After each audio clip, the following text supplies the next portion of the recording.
La petite sirène.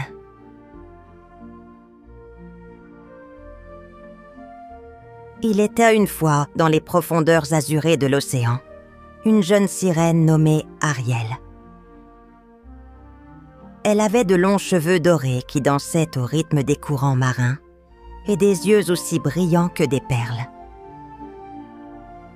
Ariel était curieuse de tout ce qui l'entourait, mais plus que tout, elle rêvait du monde des humains.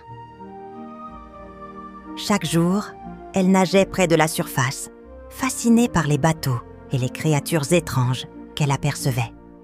« Maman, raconte-moi encore comment vivent les humains là-haut » demanda Ariel à sa mère, la reine des mers. « Ils sont si différents de nous, avec leurs maisons de pierre et leurs machines qui flottent sur l'eau » répondit la reine d'une voix douce. Mais elle ajouta avec un sourire sérieux. « Il faut être prudente, ma fille. Leur monde est beau, mais il est aussi dangereux pour nous, les sirènes. » Ariel hochait la tête, mais son cœur battait toujours plus fort à l'idée de découvrir ce monde mystérieux. Un après-midi, alors qu'elle explorait un récif corallien, un bruit étrange attira son attention. En nageant vers la surface, elle aperçut un grand navire secoué par une violente tempête. Des vagues énormes frappèrent le bois et le vent hurlait comme un esprit furieux. Soudain, un jeune homme tomba à l'eau, emporté par les flots tumultueux. Sans réfléchir, Ariel plongea rapidement pour le sauver. Elle le porta jusqu'à un rivage proche, où il reprit lentement connaissance. Le prince ouvrit les yeux, surpris de voir une jeune fille, si belle au bord de la plage. « Qui es-tu » murmura-t-il faiblement. Ariel sourit timidement, mais ne répondit pas, car les sirènes ne parlent pas aux humains. Elle l'aida à s'asseoir et resta près de lui, jusqu'à ce qu'il soit hors de danger. Pendant les jours qui suivirent, Ariel revenait souvent près du rivage, espérant apercevoir le prince. Elle écoutait les histoires des pêcheurs et regardait les fêtes dans le château au loin, rêvant de pouvoir un jour faire partie de ce monde. Son amour pour le prince grandissait chaque jour, mais elle savait que leur univers était séparé par un océan invisible. Un soir, alors que le soleil se couchait et peignait le ciel de couleur rose et orangée, Ariel confia son rêve à sa meilleure amie, une petite pieuvre nommée Inky. « Je voudrais tellement vivre parmi les humains, Inky. » Inky agitait ses tentacules en signe de soutien. « Mais tu es une sirène, Ariel. Le roi, ta mère, tous disent que c'est dangereux. Pourquoi veux-tu tant quitter la mer ?»« Parce que j'ai vu le prince, et il a besoin d'aide, » répondit Ariel, la voix pleine d'espoir. « Je veux apprendre leur monde, parler leur langue, et peut-être être aimée. » Inky réfléchit un instant, puis dit avec sérieux. « Alors, nous devons être prudentes, mais je serai là, avec toi, dans chaque aventure. »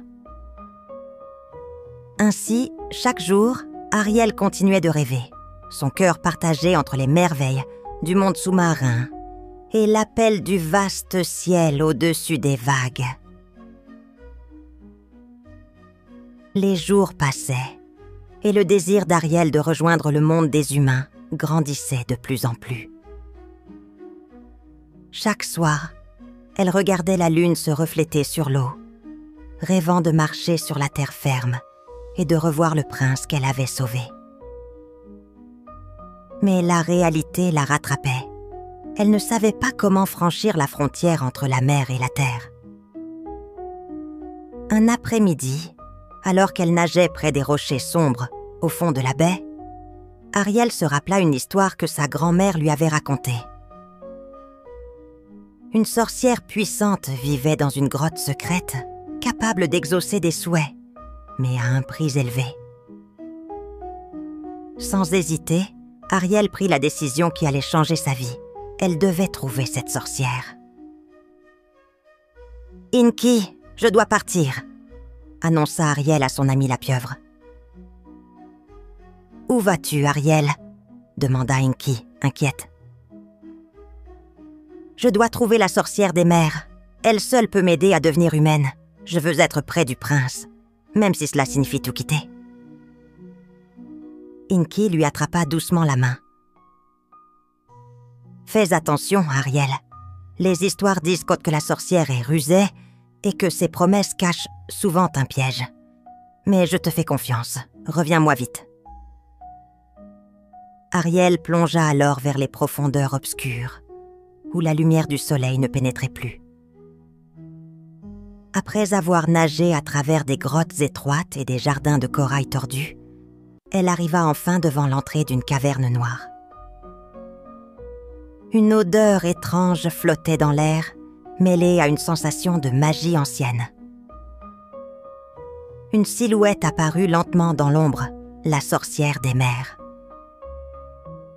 Sa peau était aussi pâle que la lune et ses yeux brillaient d'un éclat mystérieux. « Qui ose troubler mon domaine ?» gronda-t-elle d'une voix rauque. « C'est moi, Ariel, la fille du roi de la mer », répondit la petite sirène d'une voix tremblante mais résolue. « Je viens chercher ton aide pour devenir humaine et rejoindre le monde des hommes. » La sorcière sourit, dévoilant des dents pointues. « Beaucoup ont voulu ce que tu demandes, mais peu en ont compris le prix. Es-tu prête à payer ce prix ?» Ariel hocha la tête sans hésiter.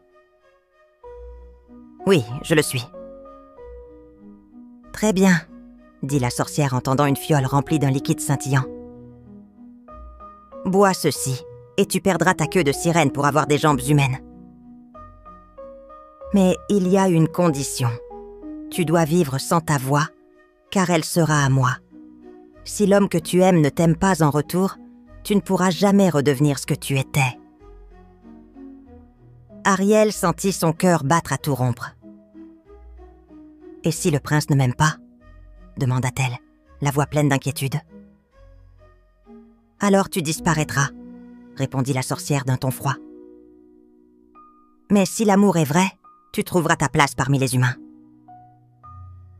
Ariel prit la fiole entre ses mains, regarda une dernière fois la lumière bleue de la mer, puis avala le liquide d'un trait. Une douleur vive la traversa, et elle sentit sa queue se transformer en jambes fragiles. Elle tomba sur le sable chaud, muette et vulnérable. Avant de disparaître dans l'ombre, la sorcière murmura « Souviens-toi, petite sirène, chaque sacrifice a son prix. » Sur la plage, Ariel regarda vers l'horizon, où le soleil se couchait lentement. Son cœur était plein d'espoir et de peur, mais elle était déterminée. Elle voulait voir le prince, lui parler, et peut-être un jour être aimée. Le rêve qu'elle avait nourri si longtemps venait de devenir une réalité. Mais la route serait bien plus difficile qu'elle ne l'avait imaginé. Il faisait encore nuit lorsque Ariel ouvrit les yeux sur le sable doux et frais. Elle sentit ses jambes fragiles bouger pour la première fois, maladroite et nouvelle. Autour d'elle, les premières lueurs du matin coloraient l'horizon d'or et de rose. Le monde des humains l'entourait enfin, mais tout lui semblait étrange et silencieux, car elle avait perdu sa voix. Bientôt, des pas résonnèrent sur la plage. Ariel, tremblante, se cacha derrière un rocher. Un jeune prince apparut, regardant autour de lui avec inquiétude. C'était lui, celui qu'elle avait sauvé. Mais il ne savait pas que c'était Ariel qui l'avait tiré des eaux cette nuit-là. « Où est-elle passée ?» murmura-t-il, le cœur serré. « La jeune fille qui m'a sauvée. Je dois la retrouver. » Ariel sortit lentement de sa cachette. Elle voulait lui parler, lui dire qu'elle était là. Mais aucun son ne sortit de sa gorge.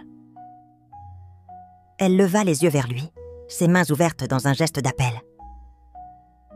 Le prince la regarda, intrigué et surpris. « Qui es-tu, belle inconnue ?» demanda-t-il. Ariel sourit doucement, puis tenta de lui prendre la main. Mais elle était maladroite et faible sur ses jambes nouvelles. Le prince l'aida à se relever. « Viens, » dit-il doucement. « Je vais te porter au château. Là-bas, tu seras en sécurité. » Les jours suivants, Ariel s'adapta lentement à sa vie humaine.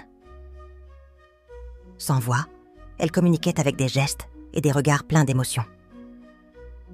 Le prince était attentif à sa présence, son visage s'éclairant souvent lorsqu'il la voyait. Un soir, assis près du feu, le prince parla à Ariel. « Tu es différente des autres, » dit-il. « Tu as quelque chose de spécial, une lumière dans tes yeux. »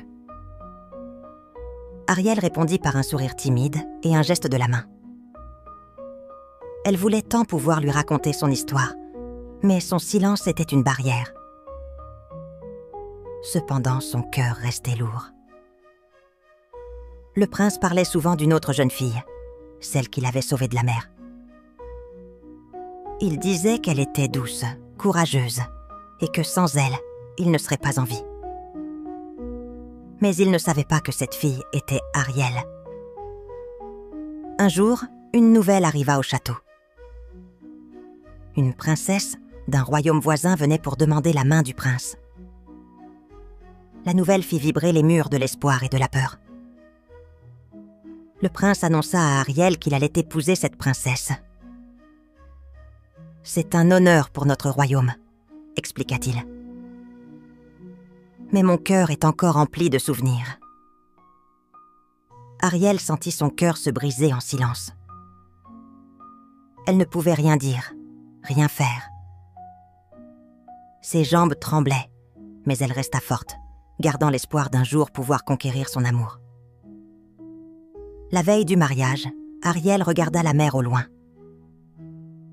Elle pensait à sa famille, sous les vagues, à ses sœurs et à la sorcière qui lui avait pris sa voix. Elle comprenait que chaque choix avait un prix et que le sien était lourd. Pourtant, au fond d'elle, une force nouvelle grandissait. Elle voulait encore croire en l'amour, en la magie et en un avenir où le prince pourrait la voir telle qu'elle était vraiment. Ainsi se termina ce chapitre, plein d'espoir et de tristesse mêlée. La nuit du mariage approchait, et Ariel sentait son cœur se serrer à chaque pas dans le château. Ses pensées tourbillonnaient comme les vagues tumultueuses de l'océan qu'elle avait quitté. Ses sœurs, préoccupées par son silence et sa tristesse, vinrent lui rendre visite. Elles étaient venues avec un cadeau précieux, un couteau magique offert par la sorcière des mers. « Ariel, » murmura sa sœur aînée, « voici un moyen pour toi de redevenir une sirène. » Elle posa doucement le couteau dans la main tremblante d'Ariel. « Si tu le plantes dans le cœur du prince cette nuit, tu retrouveras ta voix et la mer t'accueillera à nouveau. » Ariel regarda la lame brillante, son reflet lui rappelant la lumière des profondeurs. Mais malgré la douleur dans sa poitrine, elle secoua la tête. « Non, » dit-elle doucement, bien que muette. « Je ne peux pas lui faire du mal. » Ses sœurs la regardèrent, surprises. « Mais si tu ne le fais pas, tu disparaîtras à l'aube, » expliqua une autre sœur. Le marché était clair, Ariel. Un silence lourd tomba. Ariel serra le couteau contre son cœur, puis, avec une force qu'elle ne se connaissait pas, elle se leva. Elle savait ce qu'elle devait faire. Cette nuit-là, sous un ciel étoilé, le château était en fête. Les invités dansaient, riaient, mais Ariel se tenait à l'écart, son esprit perdu entre deux mondes. Le prince apparut bientôt, vêtu de son plus beau costume, rayonnant. Il s'approche d'elle, souriant doucement. « Ariel, dit-il, tu as été une lumière dans mes jours sombres. » Mais elle ne pouvait répondre. Elle se rapprocha et sans un bruit, jeta le couteau dans la mer qui bordait le château. Ses sœurs, stupéfaites, la regardèrent faire. Puis, dans un dernier geste d'amour et de courage, Ariel se précipita dans les vagues glacées. L'eau l'enveloppa doucement, effaçant la douleur. Mais elle ne mourut pas. Au lieu de cela, une lumière douce l'entoura. Son corps s'éleva lentement, se transformant en un esprit léger, libre comme le vent. Elle était devenue un esprit de l'air, une âme noble récompensée pour sa bonté et son sacrifice. De là-haut, elle pouvait voir le prince, le sourire sur son visage alors qu'il épousait la princesse. Mais elle sentait aussi la paix dans son propre cœur. Elle avait choisi l'amour véritable, celui qui ne demande rien en retour. Le matin suivant, la mer semblait plus claire, plus brillante. Le vent portait une chanson douce, comme un murmure d'espoir. Le sacrifice d'Ariel avait laissé une trace éternelle dans le cœur des hommes et des mères. Ainsi s'achève l'histoire de la petite sirène, qui a appris que le véritable amour n'est pas toujours récompensé comme on le souhaite, mais qu'il est le plus grand des cadeaux. Elle nous enseigne que le courage et la bonté peuvent transformer même la plus grande tristesse en lumière. Morale de l'histoire. Le vrai amour réside dans le sacrifice et la générosité, même lorsque le destin ne va pas dans notre sens. La bonté et le courage sont récompensés d'une manière que l'on ne peut toujours comprendre, mais qui élève l'âme. Merci d'avoir écouté notre histoire. Pour nous soutenir et découvrir d'autres récits fascinants, visitez notre page Ko-fi. Chaque geste compte et nous aide à continuer à créer pour vous. Le lien est dans la description. N'oubliez pas d'abonner, petits amis. À bientôt!